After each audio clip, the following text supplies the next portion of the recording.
ख्रिस्तामध्ये माझ्या प्रिय भाविकांनो, आई आपल्या मुलासाठी किंवा मुलीसाठी किंवा त्यांना यशाच्या शिखरावरती पोहोचवण्यासाठी कुठल्याही थराला जाऊ शकते, कारण ती आई असते. आणि आपल्या मुलाचं किंवा मुलीचं स्वप्न साकार करण्यासाठी आई नेहमी धडपड करत असते. आणि जेव्हा ती आपल्या डोळ्यांनी आपल्या मुलाला किंवा मुलीला त्या यशाच्या शिखरावरती पोहोचलेला पाहून तिच्या आनंदाला उधाण येत असते. तिच्या डोळ्यातून आनंदाश्रू वाहत असतात. आणि इतिहास आपल्या समोर अशा अनेक गोष्टींचं उदाहरण देत आहे. अनेक अशा माता भगिनींचं उदाहरण आपल्या समोर ठेवत आहे की जेथे या लोकांनी, या मातांनी आपल्या प्राणाची आहुती देखील दिलेली आहे आपल्या मुलाला किंवा मुलीला त्या प्रगती पथाकडे नेण्यासाठी. आणि बायबल परत एकदा आज आपल्या समोर अशा एका धाडसी स्त्रीचं, आईचं, मातेचं उदाहरण ठेवत आहे की जिने आपल्या मुलाच्या चांगुलपणासाठी, आपल्या मुलाला यशाच्या शिखरावरती जाता यावं यासाठी सरळ आपल्या प्रभू येशू ख्रिस्ताला साकडे घालत आहे.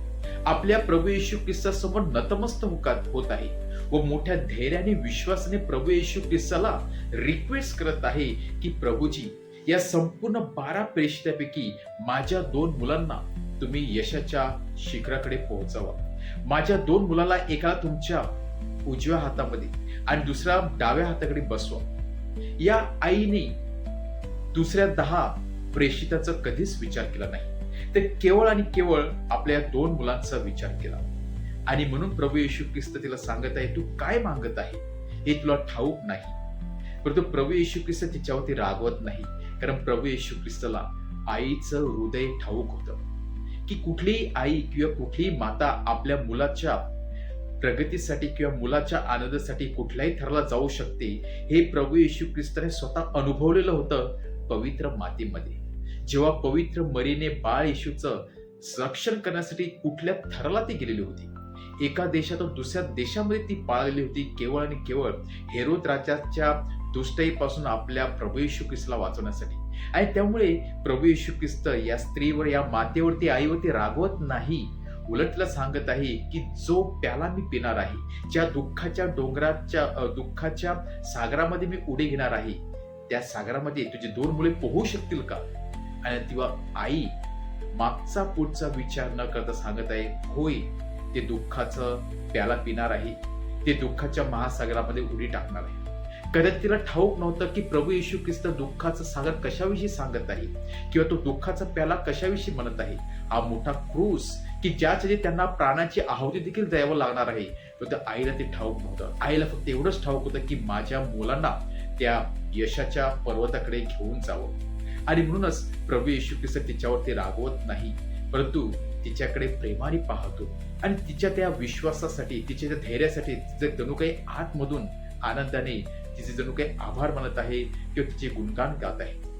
यामध्ये त्या आईने कुठल्याच प्रकारचा पाप केला नाही, कारण त्या क्षणात कुठली जर आई असती तिने आपल्या मुलाचा नक्कीच प्रथम विचार केला असता. परंतु त्या क्षणाला याकोब आणि योहान यांनी आपल्या डोळ्यांनी पाहिलं की माझी आई प्रभू येशू ख्रिस्तासमोर नतमस्तक होत आहे. माझ्या आईला प्रभू येशू ख्रिस्ताने सांगितलेलं आहे की खरोखरच तुझे मुलं माझ्यासाठी प्राणाची आहुती देऊ शकतील का? आणि माझ्या आईने हो सांगितलेलं आहे.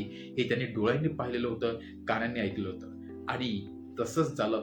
याकोब हा पहिला रक्तसाक्षी, म्हणजेच या प्रेषितापैकी पहिला रक्तसाक्षी हा याकोब बनतो, तर योहान प्रभू येशू ख्रिस्ताचा जवळचा मित्र बनतो. दोघेही आपल्या परीने त्या दुःखाच्या सागरामध्ये उडी टाकतात आणि परमेश्वराच्या केवळ उजव्या हातालाच नाही, डावी हाताच्या बाजूलाच नाही, तर परमेश्वराच्या हृदयामध्ये ती जागा तयार करतात. पण त्यासाठी पहिलं जे पाऊल उचललं होतं ते एका आईने उचललेलं होतं. आणि म्हणूनच आपली आई आपल्यासाठी भरपूर कष्ट घेत असते, आपल्याला चांगलं मिळावं म्हणून त्यासाठी अहोरात्र प्रयत्न करत असते. आज आपण आपल्या मातेचं गुणगान करूया. त्याने जे पहिलं पाऊल उचललेलं आहे त्यासाठी परमेश्वराला धन्यवाद देऊया. आणि परमेश्वर नक्कीच आपल्या या आईच्या मातेकडे, विश्वासाकडे पाहून, आई वडिलांच्या विश्वासाकडे पाहून मुलांचं नक्कीच तारण करत असतो. तर आज या दुःखाच्या सागरामध्ये पोहण्यासाठी आपण परमेश्वराकडून सामर्थ्य मागूया, शक्ती मागूया आणि हा क्रूस वाहून नेण्यासाठी परमेश्वराने कृपा व शक्ती द्यावी म्हणून आपण विशेष प्रार्थना करू.